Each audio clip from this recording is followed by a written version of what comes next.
Engineering কোডের উপরে 40টি গুরুত্বপূর্ণ রুলস রেফারেন্স সহ আলোচনা থাকছে আজকের ভিডিওতে। আসসালামু আলাইকুম ওয়া রাহমাতুল্লাহ। আলহামদুলিল্লাহি রাব্বিল আলামিন, আসসালাতু ওয়াসসালামু আলা রাসূলিল কারীম। ইঞ্জিনিয়ারিং কোডের উপরে 40টি গুরুত্বপূর্ণ রুলস রেফারেন্স সহ আলোচনা থাকছে আজকের ভিডিওতে। আপনি যদি এই গুরুত্বপূর্ণ রুলস গুলো মিস করতে না চান এবং আপনার ক্যারিয়ারে এগুলো অ্যাপ্লাই করে কাজকে আরো নিখুঁত করতে চান, তাহলে আজকের ভিডিওটি আপনার জন্য। আমাদের সাথেই থাকবেন। চলুন আমরা আলোচনা শুরু করি। আমরা যদি আমাদের ক্যারিয়ারে সাকসেস পেতে চাই বা সফলতা পেতে চাই, তাহলে আমাদেরকে চেষ্টা করতে হবে। আল্লাহ তাআলা বলেছেন যে ওয়া আন্না লাইসাল ইনসানি ইল্লা মা সা, যে মানুষ যা চেষ্টা করে তাই সে পেয়ে থাকে। আমরা প্রথমে সাবস্টেশন ডিজাইন নিয়ে জানবো যে সাবস্টেশন রুমের উচ্চতা কেমন হতে পারে। সাবস্টেশন রুমের উচ্চতা ফ্লোর লেভেল থেকে এবং অন্যান্য রিকোয়ারমেন্ট অনুযায়ী সাবস্টেশন রুমের উচ্চতা হবে 3 মিটার থেকে 3.6 মিটার উঁচু। এটা ট্রান্সফরমারের সাইজ বা উচ্চতার উপরে নির্ভর করে। বিল্ডিং এ যখন একটা সাবস্টেশন নিতে হবে, তখন বিএনবিসি 2020 কোড রুলস অনুযায়ী বিল্ডিং এর লোড যদি 50 কিলোওয়াটের বেশি হয়ে যায়, তখন গ্রাহককে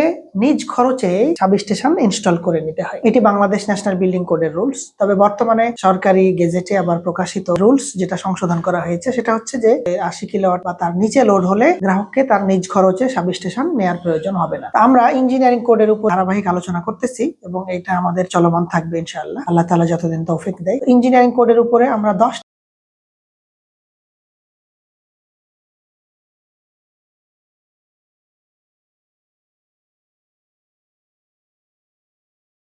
এবার আমরা জানবো 3 নাম্বার রুলসে যে ট্রান্সফরমার থেকে আরেকটি ট্রান্সফরমার কতটুকু দূরত্বে বসাতে হবে। একটি সাবস্টেশন রুমে একাধিক যদি ট্রান্সফরমার থাকে এবং সেটা যদি 11 কেভি ভোল্টেজ লেভেলের হয়, তাহলে একটা সাবস্টেশন থেকে একটা ট্রান্সফরমার থেকে আরেকটা ট্রান্সফরমার বসাতে হবে 1.5 মিটার দূরে। আর যদি 11 কেভির চেয়ে আপগ্রেড ভোল্টেজ লেভেলের হয়, তাহলে একটা ট্রান্সফরমার থেকে আরেকটা ট্রান্সফরমার বসাতে হবে 2.5 মিটার দূরত্ব। আর 11 কেভির উপরের ভোল্টেজ বলতে 33 কেভি কে বোঝানো হয়। 4 নাম্বার রুলস নিয়ে আমরা আলোচনা করব যে ট্রান্সফরমারের অয়েল টাইপ ট্রান্সফরমার, যে সকল ট্রান্সফরমারে তেল থাকে, এই সকল ট্রান্সফরমারের শক পিট তৈরি করতে হয়। শক পিট মানে হলো যে যদি কোনো ট্রান্সফরমারে 2000 লিটার বা তার বেশি তেল থাকে, কোনো কারণে দুর্ঘটনা ঘটলে এই তেলটা যদি কোনো কারণে লিকেজ হয় বা দুর্ঘটনার কারণে তেলটা বেরিয়ে যায়, এখান থেকে বড় ধরনের দুর্ঘটনা থেকে নিরাপদ থাকার জন্য তেলটাকে একটা গর্তের মধ্যে ডিসচার্জ করা বা আরসিসি একটা কনস্ট্রাকশনের মাধ্যমে গর্ত করে ওইখানে তেলটা যেন অটো ডিসচার্জ হয়ে চলে যেতে পারে ড্রেনের মাধ্যমে। যে সিস্টেমটা এভাবে করা হয় সেটাকে বলা হচ্ছে শক। যদি কোনো অয়েল টাইপ ট্রান্সফরমারের তেল 2000 লিটারের বেশি থাকে, তখন আপনাকে কি করতে হবে, সাবস্টেশনের নিয়ারেস্টে সুইটেবল কোনো জায়গায় পিট তৈরি করতে হবে। এটা বাংলাদেশ ন্যাশনাল বিল্ডিং কোডের 1.3.18.3 এর সিতে আছে, পেজ 4579 নাম্বার পেজে এই বিষয়টা পাবেন। এবার আসেন, সাবস্টেশন রুমে তো শুধু ট্রান্সফরমার থাকবে এমন না, এর সাথে জেনারেটরও থাকতে পারে। ওই ক্ষেত্রে জেনারেটরের আলাদা পার্টিশন প্রয়োজন হয়। তো যদি একই জেনারেটর রুমে একাধিক জেনারেটর থাকে, তাহলে কি করতে হবে, একটা জেনারেটর থেকে আরেকটা জেনারেটরের কতটুকু দূরে বসাতে হবে, এটা মিনিমাম 1.25 মিটার দূরত্বে বসাতে হবে। আর যদি বদ্ধ রুমে একটা মাত্র জেনারেটর থাকে, তাহলে জেনারেটরের 4 সাইডে 1 মিটার জায়গা ফাঁকা রাখতে হবে ওয়ার্কিং ক্লিয়ারেন্স হিসেবে। এটাও বাংলাদেশ ন্যাশনাল বিল্ডিং কোডের 1.3.19.2 তে বলা হয়েছে। এবার আসি আমরা জেনারেটর রুমের সাইজ কত কিরকম হওয়া উচিত। বাংলাদেশ ন্যাশনাল বিল্ডিং কোড এখানে একটা বেসিক ফান্ডামেন্টালস বলে দিয়েছে যে এরকম হলে এটার জন্য বেটার হয়, রিকমেন্ড করে দিয়েছে যে 25 কেভিএ যদি জেনারেটর হয় ক্যাপাসিটি, তাহলে জেনারেটর রুমের এরিয়াটা হবে 20 বর্গমিটার। যদি 48 কেভিএ বা 50 কেভিএ এর কোনো জেনারেটর হয়, তাহলে 24 বর্গমিটার। যদি 100 কেভিএ হয়, তাহলে 30 বর্গমিটার। 150 হলে 36 বর্গমিটার। 300 কেভিএ যদি হয়, তাহলে 48 বর্গমিটার এবং 500 কেভিএ হলে 56 বর্গমিটার জায়গা প্রয়োজন হবে। এইভাবে আমরা অনেক সময় সাবস্টেশন রুমের জন্য বিল্ডিং ওনার, ইন্ডাস্ট্রির ম্যানেজমেন্টের থেকে অনেক সময় এই রিকোয়ারমেন্টের জায়গা আমরা পাই না। ওই ক্ষেত্রে তখন আমাদেরকে ইঞ্জিনিয়ারিং ভিন্ন ভিন্ন কোডের আলোকে ন্যূনতম সেফটি কিভাবে এনশিওর হয় সেই বিষয়গুলো আমাদেরকে এনশিওর করতে হয়। এখন সাবস্টেশন রুমে আমরা 7 নাম্বার রুলসটা যেটা জানবো, যে সাবস্টেশন ডিজাইনে লোড ফ্যাক্টর কত কনসিডার করব। লোড ফ্যাক্টর মানে হচ্ছে যে আপনার কানেকশনে কতগুলা লোড আছে আর এভারেজে ম্যাক্সিমাম সর্বোচ্চ কতটুকু ইউজ হবে, এটার একটা রেশিও। তো সাবস্টেশন ডিজাইনে আপনি যখন টোটাল লোড আপনার ক্যালকুলেশন করা হয়ে গেছে, সাপোজ আমরা ধরে নিলাম যেটা 100 কিলোওয়াট। তো 100 কিলোওয়াট হলে বিএনবিসি কোড অনুযায়ী আমাদেরকে বলছে যে 80% আপনাকে লোড ফ্যাক্টর ধরতে হবে। অর্থাৎ 100 কিলোওয়াট যদি লোড হয়, তাহলে 80 কিলোওয়াট কনসিডার করে সেইটার আলোকে আপনি কি করতে পারেন, সাবস্টেশন ডিজাইন করতে পারেন। এইভাবে যদি 200 কিলোওয়াট লোড হয়, 150 কিলোওয়াট লোড হয়, 500 কিলোওয়াট লোড হয়, সেটার 80% 10% কনসিডার করবেন। এখন লোড ক্যালকুলেশন কিভাবে করবেন এটা আমরা অন্য কোনো একটা ওয়েবিনারে আলোচনা করার চেষ্টা করব। কেবল নিয়ে আমরা কিছু আলোচনা করি যে আমাদের অনেক সময় একটা কনফিউশন থাকে যে টেলিকমিউনিকেশন কেবল বা কমিউনিকেশন কেবল এবং ইলেকট্রিক্যাল কেবলকে একই পাইপের ভিতর দিয়ে নিতে পারবো না। আমরা একই পাইপের ভিতর দিয়ে নিতে পারবো না, বরং এটা আলাদা নিতে হবে এবং এটা একটা নির্দিষ্ট দূরত্ব বজায় রাখতে হবে, গাইডলাইনে বলা হয়। এটা আমরা 8 নম্বর রুলসে স্থান দিয়েছি। আমরা ধারাবাহিকভাবে ইঞ্জিনিয়ারিং কোডের উপর আলোচনা করতেছি। এই আলোচনাগুলো আমাদের ইলেকট্রিক্যাল ডিজাইন মাস্টার কোর্সের নির্যাস থেকে আমরা কিছু চুম্বক অংশ এখানে উপস্থাপন করেছি। আপনি যদি একটা টপ ম্যানেজমেন্টে বা টপ লেভেলের ইঞ্জিনিয়ার হতে চান, তাহলে ইঞ্জিনিয়ারিং ফিল্ডের কাজ জানার পাশাপাশি ডিসিশন মেকার হতে হবে। আপনি যদি ডিসিশন মেকার হইতে চান, তাহলে আপনাকে ন্যাশনাল ইন্টারন্যাশনাল ইঞ্জিনিয়ারিং গাইডলাইন জানতে হবে যে আপনার ডিসিশন গুলা কিভাবে নিলে এটা পারফেক্ট হবে। এই ইলেকট্রিক্যাল ডিজাইন মাস্টার কোর্স নামে এটা আপনারা করলে দেখা যাবে যে আপনার ক্যারিয়ারের লেভেলটা যেই লেভেলে আছেন সেখান থেকে অনেক উপরের একটা লেভেলে চলে যেতে পারবেন ইনশাআল্লাহ। এবং এই মডিউলটা আমরা ইন্ডাস্ট্রিতে ক্লায়েন্টকে যে সলিউশন দিই, ক্লায়েন্টকে একটা ফ্যাক্টরিতে যে সলিউশন গুলো দিয়ে থাকি, সেগুলো আমাদের এই কোর্সে এনরোল করা হয়েছে। তো আমরা ইঞ্জিনিয়ারিং কোডের বিভিন্ন রুলস গুলো নিয়ে আলোচনা করতেছিলাম। এখন আমরা যে রুলসটা নিয়ে আলোচনা করব সেটা হচ্ছে টেলিকমিউনিকেশন কেবল এবং ইলেকট্রিক্যাল কেবল আমরা যদি পাইপ দিয়ে নিই এবং পাইপগুলো পাশাপাশি নিই, দুইটা আলাদা আলাদা পাইপ, তাহলে পাইপগুলো মানে ইলেকট্রিক্যালের কেবল একটা পাইপের ভিতর দিয়ে নেওয়া হয়েছে, আর একটা পাইপের ভিতর দিয়ে অ্যান্টেনা কেবল, ডিশের কেবল বা এরকম কমিউনিকেশন টাইপের যে কেবল গুলা নেওয়া হয় এগুলা নেওয়া হয়েছে। দুটোর মধ্যে কতটুকু গ্যাপ রেখে এই কেবল গুলা, কন্ডুইট গুলা ছাদে মানে লেইং করতে হবে। এটা হচ্ছে 350 মিলিমিটার ডিস্টেন্স রাখতে হবে মিনিমাম ইলেকট্রিক্যাল কন্ডুইট থেকে কমিউনিকেশনের কন্ডুইট। এরপরে আমরা আরেকটা প্রবলেমে পড়ি, বিশেষ করে ইলেকট্রিশিয়ানরা এই কাজটা বেশি করে, সেটা হচ্ছে যে একটা নিউট্রাল অসংখ্য সার্কিটের জন্য কমন করে ফেলে, লুপিং করে করে করে করে ফেলে। এটা করা যাবে না। যদি আপনি ইন্ডাস্ট্রিতে কাজ করেন এবং সেখানে অডিট হয়, সেফটি অডিট রিলেটেড কাজ হয়ে থাকে, তাহলে ইন্ডাস্ট্রিয়াল কাজে আপনি কোনোভাবে এটা করতে পারবেন না। এবং বাসা বাড়ির ক্ষেত্রে এটা কমন প্র্যাকটিস, তো আমরা এটাকে পরিহার করার চেষ্টা করব। নির্দিষ্ট সার্কিটের জন্য আমরা নির্দিষ্ট নিউট্রাল রাখবো। বাংলাদেশ ন্যাশনাল বিল্ডিং কোড আমাদেরকে বলেছে যে ফেজ এবং নিউট্রাল কেবল আমাদেরকে কি করতে হবে, আলাদা করতে হবে। এবং ফেজ এবং নিউট্রাল কেবলের সাইজটা একই সাইজের হতে হবে। আপনার যদি ফেজ কেবল হয় 2.5 RM, তাহলে নিউট্রাল কেবল হবে 2.5 RM। আপনার ফেজ কেবল যদি হয় 16 RM, তাহলে নিউট্রাল কেবল হবে 16 RM। এইভাবে ফেজ কেবল এবং নিউট্রাল কেবল একই সাইজের নিতে হবে। সার্কিট ব্রেকার এবং কেবল ম্যাচিং, এটা আমরা 11 নম্বর রুলসে দিয়েছি যে সার্কিট ব্রেকার এবং কেবল ম্যাচিং বিএনবিসি কোড বলেছে যে to match with the rating of circuit breaker. আপনি যখন কেবল সিলেক্ট করবেন তখন এটাকে ব্রেকারের ক্যাপাসিটির সাথে ম্যাচ করতে হবে। তো সার্কিট ব্রেকারের ক্যাপাসিটির সাথে ম্যাচ করাটা এটা ইঞ্জিনিয়ারিং প্র্যাকটিসের একটা বড় ধরনের বিষয়, এটা সংক্ষেপে বললে হবে না। তো আমরা সংক্ষেপে জাস্ট যদি একটু ধারণা দিই, আপনি যদি 100 অ্যাম্পিয়ারের কেবল নেন, যে কেবলটা 100 অ্যাম্পিয়ার কারেন্ট বহন করতে পারবে, তাহলে আপনি সর্বোচ্চ একটা সার্কিট ব্রেকার 100 অ্যাম্পিয়ারের নিতে পারেন। তবে বেটার হচ্ছে কেবল যা কারেন্ট নিতে পারে, কেবলের মধ্য দিয়ে যতটুকু কারেন্ট ফ্লো হওয়ার ক্যাপাসিটি আছে বা এবিলিটি আছে, তার চেয়ে সার্কিট ব্রেকারটা যদি আপনি কম মানের রাখেন, তার চেয়ে ছোট রাখেন, তাহলে আপনার সিস্টেমে হিট কম হবে এবং সিস্টেমটার ইফিসিয়েন্সি ভালো থাকবে। এটাকে সংক্ষেপে আমরা বলতেছি কেবল ম্যাচিং। এটার উপরে আমরা প্রায় ইঞ্জিনিয়ারিং প্র্যাকটিসে 10টা-15টার একটা প্র্যাকটিস করি যে কোন কন্ডিশনে আমাকে কি অ্যাপ্লাই করতে হবে। এইটার উপরে আমাদের প্রায় 2 ঘন্টার একটা সেশন আছে। আমরা হয়তো কোনো ফ্রি ওয়েবিনার করলে তখন এটা নিয়ে আলোচনা করব। এবং ইলেকট্রিক্যাল ডিজাইন মাস্টার কোর্সে এটার ব্যাপারে প্রত্যেকটা পয়েন্ট ভেঙে ভেঙে ভেঙে আলোচনা পাবেন ইনশাআল্লাহ। এলটি কেবলের ক্ষেত্রে আসি আমরা, এটা 12 নম্বর রুলসে রাখছি যে এলটি আন্ডারগ্রাউন্ডের যে কেবল গুলা হবে, এগুলা আপনাকে এনওয়াইওয়াই টাইপের কেবল নিতে হবে। এনওয়াইওয়াই মানে হলো যে যেই কেবলের উপরে 2টা পিভিসি ম্যাটেরিয়াল দিয়ে বানানো ইনসুলেশন দেওয়া আছে। 2টা ম্যাটেরিয়াল সম্বলিত পিভিসি মানে ম্যাটেরিয়াল দিয়ে, মানে ইনসুলেশন দিয়ে যে কেবলটাকে মোড়ানো আছে, ওই টাইপের কেবল গুলোকে বলে এনওয়াইওয়াই কেবল। বাংলাদেশ ন্যাশনাল বিল্ডিং কোডে এভাবে বলা আছে পিভিসি ইনসুলেটেড, পিভিসি শিটেড। তো পিভিসির 2টা ইনসুলেশন ব্যবহার করা হয়েছে, তো 2টা পিভিসি ইনসুলেশন ওয়ালা কেবলকে বলে এনওয়াইওয়াই কেবল। নিউট্রাল কমন করা যাবে কিনা? না, নিউট্রাল একটা সার্কিটের জন্য একটাই থাকবে। একটা সার্কিটের জন্য একটা নিউট্রাল নিতে হবে, আলাদা আলাদা সার্কিটের জন্য আলাদা আলাদা ডেডিকেটেড নিউট্রাল নিতে হবে। এটা বাংলাদেশ ন্যাশনাল বিল্ডিং কোডের 2-3 জায়গায় বলা হয়েছে। এবার ইলেকট্রিক্যাল প্যানেল বোর্ড সম্পর্কিত আমরা কিছু আলোচনা করব যে ওয়ার্কিং ক্লিয়ারেন্স নিয়ে, যে প্যানেল বোর্ডের সামনে কতটুকু জায়গা ফাঁকা রাখতে হবে কাজ করার জন্য, যেটাকে আমরা ওয়ার্কিং ক্লিয়ারেন্স বলতে। বাংলাদেশ ন্যাশনাল বিল্ডিং কোড অনুযায়ী প্যানেল বোর্ডের সামনে মিনিমাম, আপনার জায়গা একেবারেই নাই, ওই ক্ষেত্রে মিনিমাম 1 মিটার জায়গা ফাঁকা রাখতে প্যানেল বোর্ডের সামনে। এছাড়াও বাংলাদেশ ন্যাশনাল বিল্ডিং কোড ছাড়াও ইন্টারন্যাশনাল কোড NFPA 70 NEC তে আরো 3টা নিয়ম আছে। বিএনবিসির একটা নিয়ম এবং NFPA NPA-70 আরো 3টা নিয়মের মধ্যে 1 নম্বর রুলস হচ্ছে যে যদি আপনার যে ডিবি বোর্ড, এই ডিবি বোর্ডের বিপরীত দিকে যে একটা প্যানেল বোর্ড আছে, প্যানেল বোর্ডের সামনে মানে বিপরীত সাইডে যদি লাইভ পার্ট থাকে বা গ্রাউন্ডেড পার্ট, লাইভ পার্ট বলতে কোনো একটা প্যানেল বোর্ড আছে এই টাইপের কিছু, অথবা গ্রাউন্ডেড পার্ট, এইগুলা যদি না থাকে, মানে প্যানেল বোর্ডের বিপরীত দিকে লাইভ পার্ট মানে কি প্যানেল বোর্ড আছে অথবা একটা স্টিল স্ট্রাকচার আছে, এইগুলাকে লাইভ পার্ট বলা হয়, যে ওগুলাতে ইলেকট্রিসিটির কোনোভাবে তারের সংযোগ গেলে ওটা কারেন্ট ফ্লো করে। তো লাইভ পার্ট যদি না থাকে প্যানেল বোর্ডের অপোজিটে,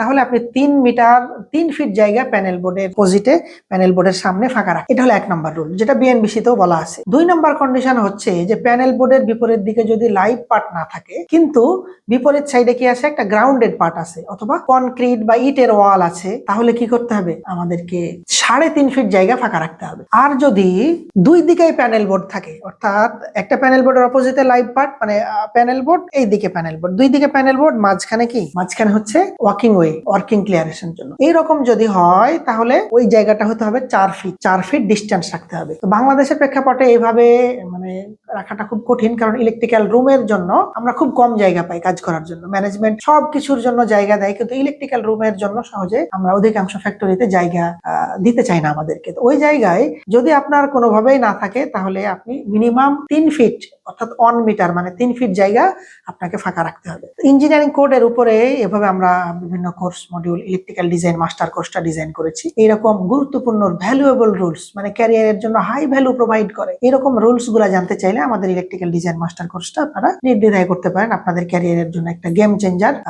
অ্যাচিভমেন্ট হবে আপনাদের জন্য। এবার আসা যাক যে প্যানেল বোর্ড যদি আপনি ওয়ালে ঝুলায় রাখেন অথবা নিচে ফ্লোর লেভেলে রাখেন, যেভাবে রাখেন, যদি ওয়ালে ঝুলানো যে প্যানেল বোর্ড, ওয়ালে লাগানো থাকে যে প্যানেল বোর্ড গুলো, এগুলা যদি আপনি ওয়ালে লাগান, তাহলে মেঝে থেকে আপনাকে প্যানেল বোর্ডটা মিনিমাম 0.45 মিটার উপরে বসাতে হবে। এবং বসানোর পরে প্যানেল বোর্ডটা যে সার্কিট ব্রেকার, এই সার্কিট ব্রেকারটা, প্যানেল বোর্ডের যে সার্কিট ব্রেকার, এই সার্কিট ব্রেকারটা দাঁড়ায়ে আমরা যেন ইজিলি অপারেট করতে পারি সেই রকম উচ্চতায় রাখতে হবে। এবং এটা মানে সর্বোচ্চ 2 মিটার উঁচু হইতে পারবে। তো 2 মিটার উঁচু হলে একজন খাটো মানুষও যদি হয়, তারপরে সে কি করতে পারবে, ব্রেকারটা সহজে অপারেট করতে পারবে। কোনো দুর্ঘটনা ঘটলে সে সহজেই অন এবং অফ করতে পারবে। তাহলে একটা হলো যে ওয়ালে ঝুলানো ডিস্ট্রিবিউশন প্যানেল বোর্ড আমাদেরকে কি করতে হবে, 0.45 মিটার ডিস্টেন্সে রাখতে হবে। সার্কিট ব্রেকারের গ্রিপটা মানে আংটাটা যেটা আমরা অন অফ করি, এটা যেন থাকে হচ্ছে 2 মিটারের মধ্যে। আপনি সেটা ফ্লোর লেভেলেই প্যানেল বসান অথবা ওয়ালেই বসান, আপনাকে এই জিনিসটা মাথায় রেখে ডিজাইন করতে হবে, না হলে দুর্ঘটনার সময়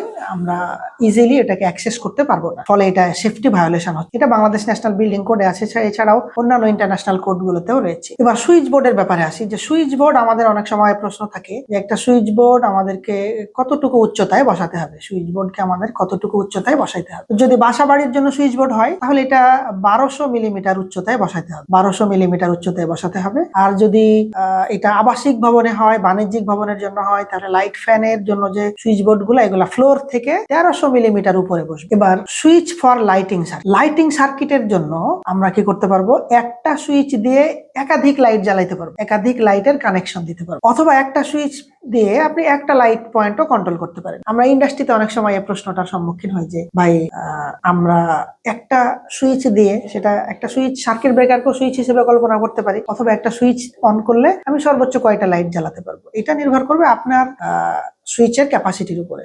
আপনি একাধিক কন্ট্রোল করতে পারেন। এবং ওই ক্ষেত্রে যদি লাইট অনেক বেশি হয়, তাহলে লোড ক্যালকুলেশন করে কেবল সার্কিট ব্রেকারটা কম্বিনেশন করতে হবে। ইন্ডাস্ট্রিতে সুইচের পরিবর্তে অনেক সময় সার্কিট ব্রেকারকে সুইচ হিসেবে ব্যবহার করা হয়। পাওয়ার সকেট নিয়ে আমরা এবার আলোচনা করব, যে সকেট আউটলেট এবং দেয়ার কেবল। সকেটের জন্য, পাওয়ার সকেটের জন্য, সকেট যদি হয় 15 অ্যাম্পিয়ারের, তাহলে 4 RM এর তার ব্যবহার করতে। আর যদি সকেট 15 অ্যাম্পিয়ারেরই হয় বা 13 অ্যাম্পিয়ারের হয়, কিন্তু সকেটটা যেখান থেকে পাওয়ার পেয়েছে এটা যদি 30 মিটার অর্থাৎ 100 ফিট লম্বা হয়ে যায় এই সার্কিটটা, তাহলে আপনাকে 6 RM এর তার দিতে হবে, 6 RM এর তার দিতে হবে। বাংলাদেশের প্রেক্ষাপটে এই রুলসটা এভাবে স্ট্রিক্টলি কঠিন ভাবে ফলো করা হয় না। ওই ক্ষেত্রে আমরা বাংলাদেশ ন্যাশনাল বিল্ডিং কোডের আরেকটা রুলসের নির্যাস থেকে এরকম কম্বিনেশন করতে পারি, যে to match with the rating of circuit breaker. আপনি ওই সকেটটাকে যে সার্কিট ব্রেকারের মাধ্যমে কন্ট্রোল করতেছেন, ওই ব্রেকারের সাথে কেবলের ম্যাচ করে দিলেও আপনি করতে পারেন। ওই ক্ষেত্রে বাংলাদেশে সকেটের জন্য 2.5 RM এর কেবলও অনেকে ব্যবহার করে, অনেকে দেখা গেছে যে 1.5 RM এরও কেবল ব্যবহার করছে। এটাও করতে পারেন, এটা হচ্ছে যে অপশনাল, কিন্তু 4 RM এবং 6 RM টা নিলে এটা বেটার। তো যদি বাংলাদেশের প্রেক্ষাপটে কোনো জায়গায় কোনো সকেটে 2.5 RM এর কেবল থাকে, তাহলে কেবলের সাথে সার্কিট ব্রেকারকে ম্যাচ করে দিলেই হবে। এখন কেবলের সাথে সার্কিট ব্রেকার ম্যাচের অনেকগুলা পদ্ধতি আছে, মানে ইঞ্জিনিয়ারিং প্র্যাকটিস আছে। এই প্র্যাকটিস গুলো জানলে তখন আপনি ডিসিশন নেওয়াটা আপনার জন্য সহজ হবে। এবার আর্থিং কেবল, ইসিসি কেবল মানে আর্থ কন্টিনিউটি কন্ডাক্টর। ইসিসি মানে হচ্ছে আর্থ কন্টিনিউটি কন্ডাক্টর। আর্থ কন্টিনিউটি কন্ডাক্টর আপনাকে কি করতে হবে, এই ইসিসি কেবল আপনাকে প্রত্যেকটা সকেটে, প্রতিটি সকেটে ইসিসি কেবল দিতে হবে। এই যেটা হচ্ছে ইসিসি কেবল। সকেট আপনি যখন নেবেন, সকেটে অবশ্যই আর্থিং তারের সংযোগ রাখতে হবে এবং সেটা মিনিমাম 1.5 mm স্কোয়ারের আর্থিং তার হবে। আর্থিং তার সিলেকশনের আলাদা রুলস আছে অনেকগুলা, বিএনবিসি তে 3টা রুলস আছে এবং ওল্ড ভার্সনে আরেকটা রুলস আছে, সব মিলিয়ে 4টার কম্বিনেশন, 4টা রুলস। এই জিনিসগুলো জানতে হবে। এরপরে ব্রিটিশ স্ট্যান্ডার্ডের কিছু নিয়ম কানুন আছে, এই সবগুলোর কম্বিনেশনে আপনি করতে পারবেন। তবে সকেটের জন্য নরমালি ফেজ কেবল যা হবে, আর্থিং কেবলটা সেই সাইজের নিতে পারবেন। এবার আমরা আলোচনা করব যে সকেটে মানে 13 অ্যাম্পিয়ারের বা 15 অ্যাম্পিয়ারের সকেট আপনি যখন একটা বিল্ডিং ডিজাইন করবেন অথবা ইন্ডাস্ট্রিতে আপনার সকেট প্রয়োজন, হয়তো অফিস রুমে, ইউটিলিটি রুমে, তারপরে মেইনটেনেন্স রুমে, চাইল্ড রুমে, এরকম এমডি রুমে, ডিরেক্টরদের রুমে। তো বিএনবিসিতে একটা সামারি করেছে যে এটা বাধ্যতামূলক না, তবে এটা হচ্ছে রিকমেন্ডেশন, যে আপনার বেডরুমের জন্য আপনি 2টা সকেট নিলে আপনার মোটামুটি আপনার চাহিদাটা প্রাথমিকভাবে পূরণ হয়ে যাবে। এরপরে যদি বেডরুম অনেক বড় সাইজের হয়, লাক্সারিয়াস টাইপের বেডরুম হয়, তখন আপনি প্রয়োজন অনুপাতে এটা বাড়াইতে পারেন, কিন্তু মিনিমাম 2টা নিলে আপনার জন্য এটা বেটার। লিভিং রুমের জন্য আপনি 3টা নিতে পারেন সকেট, ড্রয়িং রুমের জন্য 3টা সকেট আপনি সংযোগ রাখতে পারেন, তারপরে ডাইনিং রুমের জন্য একটা সকেট রাখতে পারেন, এসির জন্য প্রত্যেকটা এসির জন্য আলাদা আলাদা একটা সকেট রাখতে হবে, কিচেনের জন্য একটা সকেট, বাথরুমে সকেট ওভাবে ম্যান্ডেটরি না, এটা না দেওয়াটাই ভালো। বারান্দার জন্য একটা সকেট এবং রেফ্রিজারেটর মানে ফ্রিজের জন্য আপনি একটা সকেট, মানে বেসিক ফান্ডামেন্টালস, এটা নিলে আপনার ডিজাইনটা সুন্দর হবে। এরপরে বাস্তব অবস্থার উপরে আপনি এটাকে কিছু কমাইতে এবং বাড়াইতে পারেন। এবার mounting height of socket outlet, যে সকেট 3 পিনের যে আমরা সকেট গুলা ব্যবহার করি, যেগুলো আমরা সুইচ বোর্ড লেভেলে বসাই, সেটা তো সুইচ বোর্ড লেভেলে আমরা বসাইতে পারি 1200 mm বা 1300 মিলিমিটার উচ্চতা, কিন্তু যে সকেট গুলো আমরা নিচে বসাই, ফ্লোর লেভেল থেকে একটু উপরে থাকে, ওগুলা কতটুকু উপরে বসাইতে পারবো। তো ওই টাইপের সকেট গুলা ফ্লোর লেভেল থেকে আপনি কি করতে পারবেন, 250 মিলিমিটার উপরে বসাইতে পারেন। 250 মিলিমিটারে প্রায় 9.84 ইঞ্চি হয়, অর্থাৎ এটাকে আমরা ইকুইভ্যালেন্টে 10 ইঞ্চি আমরা ধরতে পারি। এছাড়া এটা একবারে বাধ্যতামূলক না, অফিসে অনেক সময় কাজের ক্ষেত্রে এরকম প্রয়োজন হয় যে আপনার একটা প্রিন্টার আছে, আইপিএস আছে, ইউপিএস আছে, এগুলো তো একটু উঁচুতে বসানো থাকে কোন একটা বেজের উপরে বা কোন একটা ফ্রেমের উপরে। ওই ক্ষেত্রে আপনি প্রিন্টারের জন্য, আইপিএস এর জন্য এগুলা সুইটেবল উচ্চতায়, যেটা থেকে আপনি ইজিলি কানেকশনটা নিতে পারবেন, ওই রকম উচ্চতাতেও আপনি কি করতে পারবেন, সকেট নিতে পারবেন। 23 নম্বর রুলসে আমরা যেটা আলোচনা করেছি যে সকেট আপনাকে স্কার্ট লেভেলের উপরে বসাইতে হবে, নিচে বসানো যাবে না। স্কার্ট লেভেলে যেখানে ছবিতে দেখেন আমরা একটা মানে কমপ্লিট ফ্লোরে উপরে একটা বিট দেওয়া থাকে, যে এরকম একটা টাইলস দিয়ে বা মানে প্লাস্টার করে, এই জায়গার এই নিচ অংশটুকুতে এটা দেয়া যাবে না, এর উপরে আপনি কি করবেন, সকেট নিতে পারবেন এরকম জায়গাগুলো। এটাকে বলতেছে যে এই লেভেলটাকে বলতেছে স্কার্ট লেভেল। স্কার্ট লেভেলের নিচে আপনি ইউজ করতে পারবেন না, স্কার্ট লেভেলের উপরে দিতে হবে। আর 5 অ্যাম্পিয়ারের যেগুলা সকেট, 2 পিনের যে সকেট গুলা থাকে মোবাইল চার্জ দেওয়ার জন্য সুইচ বোর্ড লেভেলে, এগুলো আপনি নিচে ব্যবহার করতে পারবেন, এটা ব্যবহার করাটা উচিত। এবার আসেন যে সকেটে আপনার কোনো লোড চলতেছে, বড় ধরনের লোড, কোনো কারণে শর্ট সার্কিট হয়েছে, তাহলে তো দুর্ঘটনা ঘটতে পারে। এরকম মেশিন লোড বা এই টাইপের লোডের ক্ষেত্রে সকেটের যে প্লাগগুলা আপনি এমন ধরনের প্লাগ নির্বাচন করবেন যে প্লাগগুলোতে ফিউজ আছে। ফিউজ থাকলে কি হবে, আপনি লোডের বিপরীতে ফিউজ গুলাকে চেঞ্জ করে দিতে পারবেন, ফলে শর্ট সার্কিট হলে অথবা ওভারলোড হলে, ওভারহিট হলে ফিউজটা পুড়ে গেলে আপনার সার্কিটটা ডিসকানেক্ট হবে, ফলে আপনার ইকুইপমেন্টও বা অ্যাপ্লায়েন্সও নিরাপদ হয়ে গেল ক্ষতির হাত থেকে, এবং দুর্ঘটনা থেকেও মানুষ এবং অ্যাসেট দুটোই নিরাপদ থাকে। আমরা অনেক সময় ফ্যাক্টরিতে কাজ করতে যে বা বিল্ডিং ডিজাইনে কমন কিছু সমস্যায় পড়ি, যে লাইট ডিজাইন করব, একটা লাইট থেকে আরেকটা লাইট কতটুকু দূরে বসাইলে ভালো হয়। এক্ষেত্রে বিএনবিসি বলছে যে মিনিমাম 2 মিটার থেকে 3 মিটার আপনি মানে ডিস্টেন্সটা নিতে পারেন একটা থেকে লাইট আরেকটা। আর অ্যাকচুয়াল জিনিসটা নির্ভর করবে লাইটিং এর উপরে। বাংলাদেশ ন্যাশনাল বিল্ডিং কোডে একটা বড় অংশ আছে এই লাইটিং এর উপরে, 14-15 পৃষ্ঠা। তো যত রকমের বিল্ডিং এর কন্ডিশন আছে, ওই কন্ডিশন অনুযায়ী কোথায় লাইটের কিরকম লুমেন লাগবে, লাক্স লাগবে, এটা আলোচনা করা আছে। ওই ক্ষেত্রে যদি কোনো ক্লায়েন্ট চায় যে আমার প্রত্যেকটা জায়গায় যেখানে যতটুকু কেবলের মানে লাইটের লাক্স প্রয়োজন, আলোর উজ্জ্বলতা প্রয়োজন, সেইখানে ততটুকুই আমাকে দিতে হবে, তাহলে ওই ক্ষেত্রে ক্ষেত্রে ইলেকট্রিক্যাল ডিজাইনের পরে স্পেশালি আবার কি করতে হয়, লাইটিং ডিজাইন করতে হয়। লাইটিং ডিজাইন করে তখন আমাকে ডিসিশন নিতে হয় যে প্রাথমিক ডিজাইনের পরে এখন আমার লাইটিং ডিজাইনটা কতটুকু অ্যারেঞ্জমেন্ট করতে হবে। ইমার্জেন্সি ব্যাকআপ আমাদের যখন ইন্ডাস্ট্রিতে বা কমার্শিয়াল বিল্ডিং গুলাতে এক্সিট সাইন লেখা থাকে যে এই দিক দিয়ে বের হন, ওই দিক দিয়ে বের হন। দুর্ঘটনা যখন ঘটে তখন তো ইলেকট্রিসিটি অনেক সময় চলে যেতে পারে ইলেকট্রিক্যাল লাইনের ফল্টের কারণে, তখন তো অন্ধকার, মানুষজন ছোটাছুটি করবে, পালাবে কোন দিক দিয়ে, বের হবে কোন দিক। এই জন্য ইমার্জেন্সি যে এক্সিট সাইন গুলা থাকে ওই সাইন গুলা যেন ওখানে অল্টারনেটিভ পাওয়ার থাকে, যে ইলেকট্রিসিটি চলে গেলেও দুর্ঘটনা ঘটলেও যেন মানুষ বুঝতে পারে যে এই দিক দিয়ে বের হওয়ার রাস্তাটা, এবং এটা মিনিমাম যেন 30 মিনিট ব্যাকআপটা দিতে পারে। এটা যেন মিনিমাম 30 মিনিট ব্যাকআপ। সকেট আউটলেটের আননোন লোড, এইটা নিয়ে আমরা অনেক প্রশ্নের সম্মুখীন হই। বলে ভাই সকেটের লোড ধরবো কত? সকেটের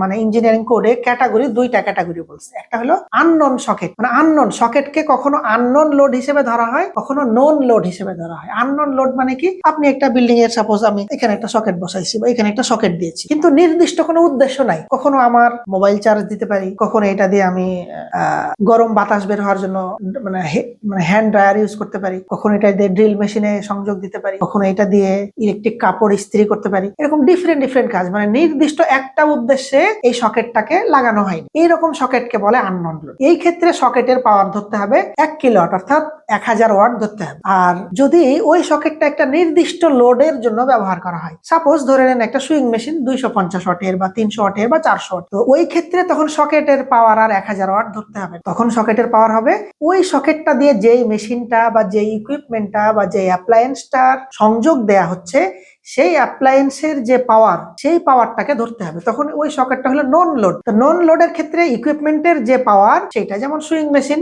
250 ওয়াট, 300 ওয়াট, 350 ওয়াট, 400 ওয়াট এবং সোমর।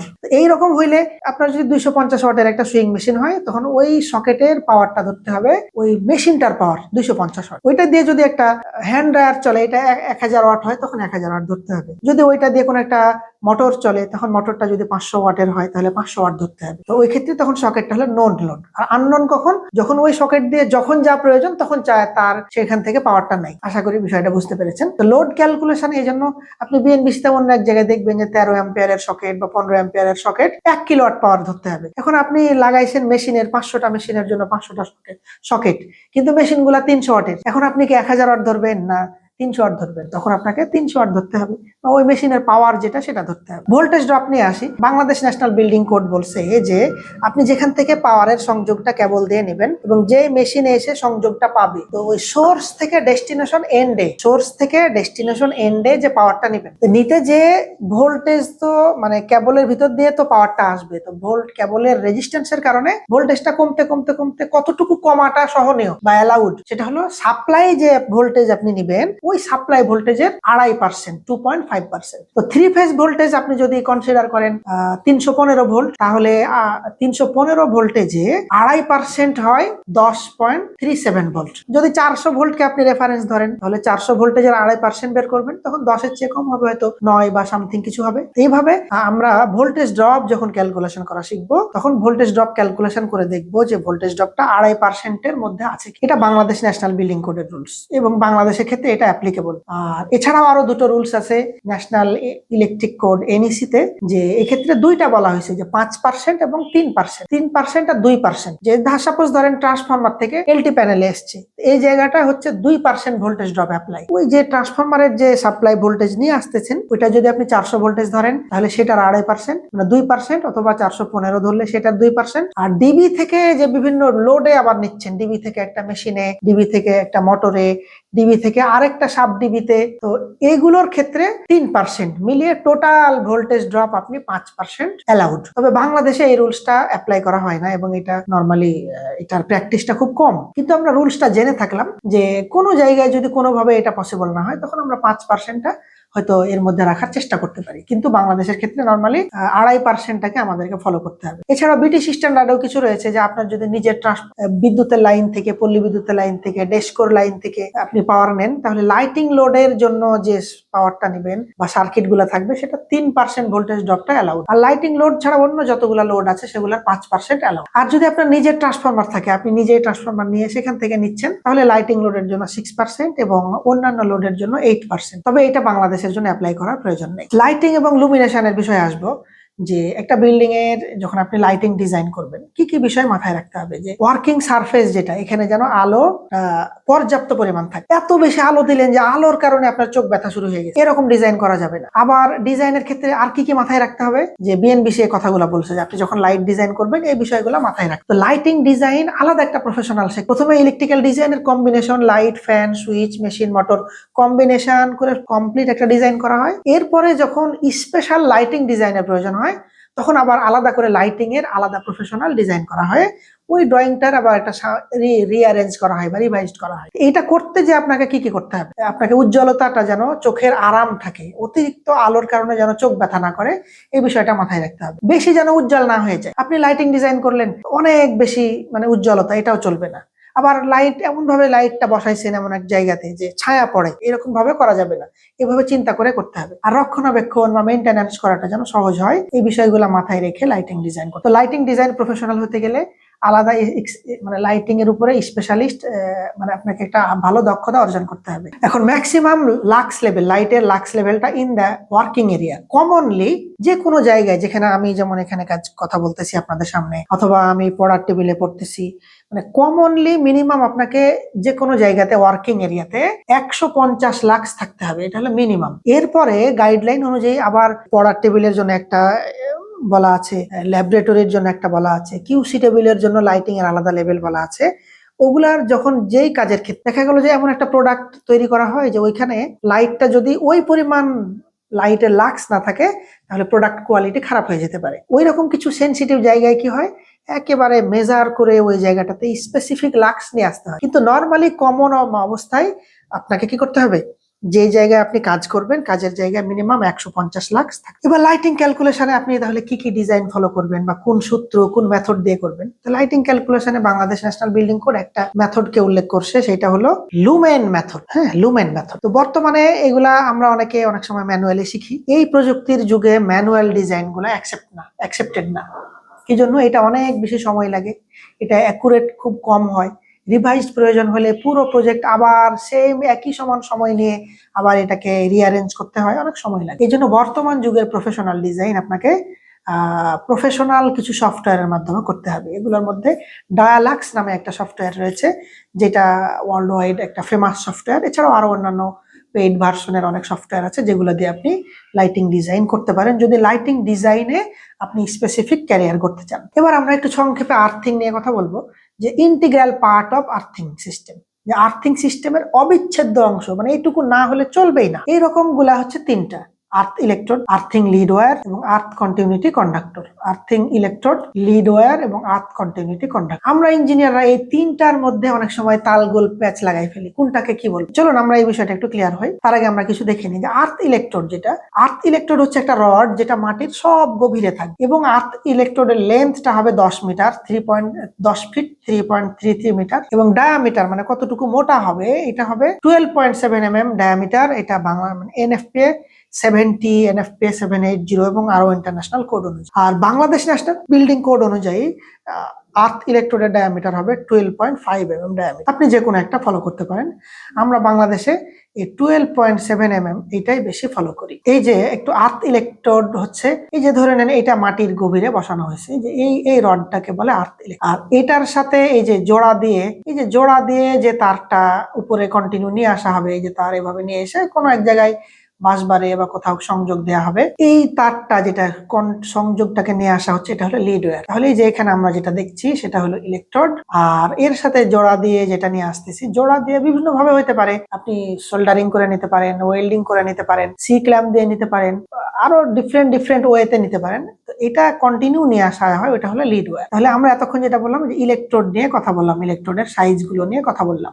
আর্থ লিড ওয়্যার অলরেডি তো বলেছি, এই যে জোড়া দিয়ে যেটা নিয়ে আসতেছি এটা হলো লিড ওয়্যার। সাপোজ আপনি 100 ফিট মাটির গভীর আর্থিং করবেন বা 120 ফিট, তো এই রডটা, এই আর্থ ইলেকট্রোডটা হবে 10 ফিট লম্বা এবং এটা হবে 12.7 mm ডায়ামিটার। বিএনবিসি অনুযায়ী করলে 12.5 mm ডায়ামিটার। এই লিড ওয়্যার, এই যে এটা জোড়া দিয়ে নিয়ে আসছে, এটা হলো লিড ওয়্যার। এই লিড ওয়্যারটা আপনার লোডের ভিত্তিতে ক্যালকুলেশন করতে, লিড ওয়্যার কিসের ভিত্তিতে ক্যালকুলেশন করতে হবে? লোডের ভিত্তিতে। তো লিড ওয়্যার ক্যালকুলেশনের জন্য আমরা বিএনবিসি ফলো করি, ব্রিটিশ স্ট্যান্ডার্ডের অ্যাডিয়াবেটিক ইকুয়েশনের মাধ্যমে করে থাকি। এই ক্ষেত্রে এটা ডিটেইলস আলোচনার বিষয়। আর্থিং সিস্টেমের উপরে প্রায় 2.5 থেকে 3 ঘন্টার উপরে মিনিমাম আলোচনা করতে হবে।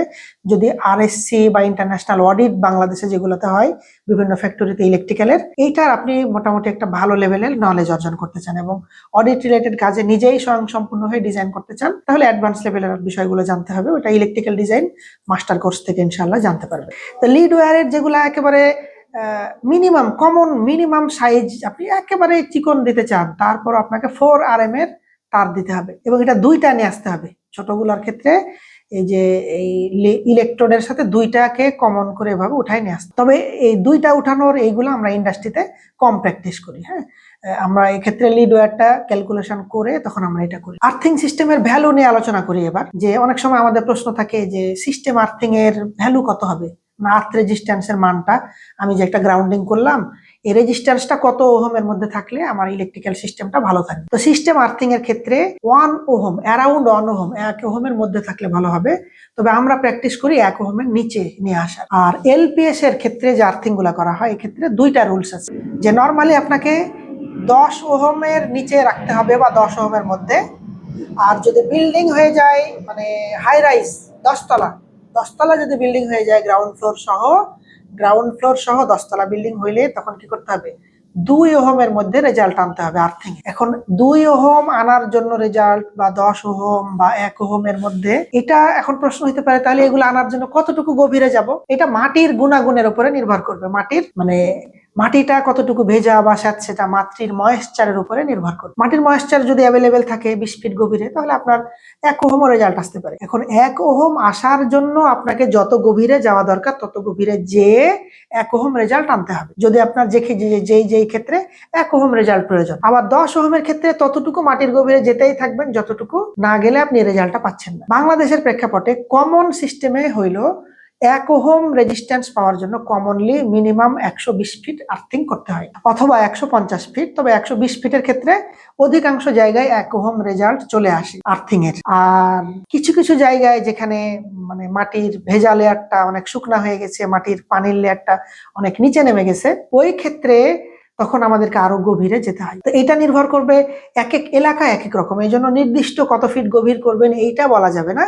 রেজাল্ট পাওয়ার জন্য আমাকে যতটুকু গভীরে যাওয়া দরকার ততটুকু গভীরে যেতে হবে। এবার আর্থিং টেস্টের বিষয় আছে, যে অনেকে বলে আর্থিং টেস্ট কত বছর পর পর করতে হবে বা কতদিন পর পর করতে হবে। ইঞ্জিনিয়ারিং কোড অনুযায়ী আর্থিং টেস্ট বছরে 2 বছরে একবার মিনিমাম করতে হবে, এটা হলো মিনিমাম। তবে বিভিন্ন অডিটে বায়ারদের রিকোয়ারমেন্ট থাকে যে 1 বছর পর পর করলে ভালো, ওরা রিকমেন্ড করে যে ভাই 1 বছর পর পর। এই জন্য আমরা বাংলাদেশে কি করি, 1 বছর পর পর প্র্যাকটিস করি। কিন্তু কেউ যদি বলে যে না আমাকে তো কেউ স্পেসিফিক যেহেতু রিকোয়ারমেন্ট দেয়নি, আমি 2 বছর পর পর আর্থিং টেস্ট করবো, সমস্যা নেই, এটা করতে পারেন। করে একটা রেকর্ড ডকুমেন্টস বই আকারে রাখতে হবে। তবে যেহেতু সেফটির বিষয়, আমার মনে হয় যে বছরে একবার করলে এটা বেটার হয়। থার্মোগ্রাফি স্ক্যান টেস্ট কতদিন পর পর করবেন, এটা 2টা নিয়ম আছে। একটা হলো বছরে 4 বার করবেন। 4 বার করলে যেহেতু খরচ হয়, কনসালট্যান্ট বা যারা সাপ্লায়ার থাকে টেস্ট করে দিয়ে যায়, তাদের একটা অ্যামাউন্ট দিতে হয়। এই জন্য ম্যানেজমেন্ট অনেক সময় কি করে 4 বার করে না। এক্ষেত্রে আবার এটা বিকল্প অপশন আছে যে সেমি অ্যানুয়ালি করতে পারেন, মানে বছরের অর্ধেক সময়, মানে 6 মাস পর পর করতে পারে। তা আমাদের দেশে কমনলি খরচ বাঁচানোর জন্য 6 মাস পর পর করা হয়। তবে আমি মনে করি থার্মোগ্রাফিক স্ক্যান টেস্টটা 6 বছরের জায়গায় আরেকটু কমে অন্তত 3 বার করেন বছরে, 2 বার না করে। এই জন্য যে হিটের ইস্যু থেকেই কিন্তু শর্ট সার্কিট সবচেয়ে বেশি হয়, দুর্ঘটনা বেশি ঘটে। আপনি যদি থার্মোগ্রাফিক স্ক্যানটা রেগুলার করেন তাহলে আপনার ইলেকট্রিক্যাল সিস্টেমের কোথায় ওভারহিট হচ্ছে এটা আপনি ইজিলি একটু জানতে পারবেন। এখন এই টেস্ট করার জন্য যেটা হয়, অডিটের বা কোডের বেশ কিছু রুলস আছে যে আপনি কত % লোডে টেস্ট করলে আপনি মোটামুটি প্রবলেম গুলা সহজে ফাইন্ড আউট করতে পারবেন। সেটা হলো মিনিমাম আপনাকে 40% লোড যেন থাকে। ধরে নেন আপনার একটা জায়গায় 100 অ্যাম্পিয়ারের লোড আছে, ওই 100 অ্যাম্পিয়ারের মধ্যে মিনিমাম যেন 40 অ্যাম্পিয়ার কানেকশনে থাকে, এই অবস্থায় টেস্ট করতে হবে। তো যদি 500 অ্যাম্পিয়ার লোড হয় কোনো একটা সার্কিটের, তাহলে 500-র 40% যেন মিনিমাম লোড কানেকশন অবস্থায় থাকে, তাহলে বেটার আউটপুটটা পাওয়া যাবে, বেটার প্রবলেমটা ফাইন্ড আউট করা যাবে প্রপার হয়ে। এরপরে ডিস্ট্রিবিউশন প্যানেল বোর্ডের একটা অবজারভেশন নিয়ে বলি। অনেক সময় প্যানেল বোর্ডে দেখা যায় যে প্যানেল বোর্ডে কেবল ইন করা হয়েছে, কেবল ঢোকানো হয়েছে, কিন্তু জায়গাগুলো ফাঁকা হয়ে আছে। ফলে কি হয়, অনেক সময় এগুলাতে ইঁদুর ঢুকে, ক্ষতিকর পোকামাকড় ঢুকে কেবল কেটে দেয় ইনসুলেশন, ফলে শর্ট সার্কিট হয়ে যায়। এই জন্য প্যানেলে কেবল নেওয়ার পরে এগুলাকে কি করতে হবে, সিল করে দিতে হবে, বন্ধ করে দিতে। আপনি বিভিন্ন মানে ম্যাটেরিয়াল দিয়ে, ফায়ার রেটেড ম্যাটেরিয়াল দিয়ে করতে পারেন। এই যে যেমন এখানে ফায়ার রেটেড ম্যাটেরিয়াল গুলো ব্যবহার করা হয়েছে, ছবিতে দেখানো হয়েছে যে কেবল নেওয়ার পরে, তারপরও কেবল গ্ল্যান্ড দিয়ে নেওয়ার পরেও যে জায়গাগুলো ফাঁকা ছিল এই জায়গাগুলোতে কি করা হয়েছে, এই জায়গাগুলোতে আবার ফায়ার রেটেড ফোম বা সিলিকা এই টাইপের ম্যাটেরিয়ালস দিয়ে কি করতে হবে, বন্ধ করে দিতে হবে, যেন বাইরের কোনো কিছু ভেতরে ঢুকতে না পারে। আবার ভেতরে কোনো শর্ট সার্কিট হলে, দুর্ঘটনা ঘটলে আগুনটা যেন সহজে বের হয়ে যেতে না পারে। তো এইরকম আপনারা যদি ইঞ্জিনিয়ারিং কোডের উপরে হাই ভ্যালু নলেজ জানতে চান, তাহলে আমি আপনাদের জন্য ডিজাইন করেছি ইলেকট্রিক্যাল ডিজাইন মাস্টার কোর্স। এখানে এবার আমরা দিয়েছি ফ্যাক্টরিতে 2টা বছর কাজ করবে, ওইখানে 10 বছর যে কাজ করে তাকে সে ছাড়িয়ে যেতে পারে। আবার যারা ফ্যাক্টরিতে কাজ করে কিন্তু এগুলা শিখতে পারতেছে না, কেন? ফ্যাক্টরিতে মেইনটেনেন্স নিয়ে কাজ করা হয়, ফ্যাক্টরিতে ট্রাবল শুটিং নিয়ে কাজ করা হয়, কিন্তু প্ল্যানিং, ডিজাইন, ডিসিশন মেকিং যেগুলো ম্যানেজমেন্ট লেভেলে করা হয় এগুলা শেখার সুযোগ থাকে না। ফলে তাদের একটা অবস্থায় যে ক্যারিয়ারটা কি হয়, স্টপ হয়ে যায়। আপনি যদি আপনার ক্যারিয়ারকে স্টপ করতে না চান, একটা লেভেলে নিয়ে যেতে চান, তাহলে এই কোর্সটা আপনার জন্য হেল্পফুল হবে। আবার যারা সিনিয়র আছে ম্যানেজমেন্ট লেভেলে, তার অনেক ইলেকট্রিক্যাল কনসালট্যান্ট আছে, ফায়ারের কনসালট্যান্ট আছে, এত কাজের চাপে কনসালট্যান্ট যা বলে সেই ডিসিশনই তাকে মেনে নিতে হয়। অনেক সময় কনসালট্যান্ট কি করে, তার কাজটা কম করার জন্য, তাকে বেশি মাথা ঘামাতে যেন না হয়, অল্প সময়ে যেন কাজ করতে হয়, হয়ে যায় কাজটা, এই জন্য তখন তারা হয়তো এমন একটা ওয়ে অবলম্বন করলো, এটা সিকিউর কিন্তু খরচ বেশি হয়ে যায়। ওই ক্ষেত্রে আপনি যদি আপনার জিনিসগুলো জানা থাকে, তাহলে কনসালটেন্টকে দিয়ে আপনি যেমন কস্ট মিনিমাইজ করে নিতে পারবেন, আবার বেটার ডিজাইনটা, আউটপুটটা আপনি তাদের কাছ থেকে বের করে নিতে পারবেন। অর্থাৎ ইলেকট্রিক্যাল ডিজাইন মাস্টার কোর্স এমন একটা মডিউল যেটা নবীনদের ক্যারিয়ারকে একেবারে ক্যারিয়ারের উপরে নিয়ে যেতে হেল্প করে। যারা অলরেডি জবে আছে কিন্তু একটা জায়গায় যে তার ক্যারিয়ারটা স্টপ হয়ে গেছে আর উপরে উঠতেছে না, ওই তাকে একটা মজবুত সিঁড়ি দিবে। আর যিনি অলরেডি উপরে গিয়েছেন কিন্তু এই ডিসিশন মেকিং এর কোড রিলেটেড নলেজ না থাকার কারণে অনেক জায়গায় তাকে কনসালট্যান্টের উপরে ফুললি ডিপেন্ডেন্ট থাকতে হয়, সাপ্লায়ারদের উপরে ডিপেন্ডেন্ট থাকতে হয়। ওই ক্ষেত্রে কি করতে হবে, আপনি সাপ্লায়াররা প্রফিট করার জন্য হয়তো ডিজাইনটা এমন ভাবে দিচ্ছে যে ম্যাটেরিয়ালস বেশি লাগবে, আপনি ওইখান থেকে কি বলবেন যে আপনি এইভাবে ডিজাইন করে আমাকে অফারটা দেন, ফলে আপনি বেটার আউটপুটটা বের করে নিতে পারবেন। অর্থাৎ একটা কোর্স কিন্তু আউটপুট 3 ধরনের ইঞ্জিনিয়াররা পেয়ে থাকবে। ইঞ্জিনিয়ারিং কোডের উপরে আমার ধারাবাহিক আলোচনা এবং ওয়েবিনার গুলো আপনাদের দেখার অনুরোধ থাকলো। আমরা প্রতি মাসে বিভিন্ন ইঞ্জিনিয়ারিং কোডের উপরে বিভিন্ন টপিক নিয়ে আলোচনা করে থাকি। আপনাদেরকে এখানে ইনভাইট করা হলো, আপনারা আমাদের ফ্রি ক্লাসগুলোতে জয়েন করবেন এবং চাইলে আমাদের ইলেকট্রিক্যাল ডিজাইন মাস্টার কোর্সটা করতে পারেন আপনার ক্যারিয়ারের গেম চেঞ্জার হিসেবে। ধন্যবাদ আপনাদেরকে এতক্ষণ সময় ধৈর্য ধরে আমাদের সাথে থাকার জন্য। আসসালামু আলাইকুম ওয়া রাহমাতুল্লাহ।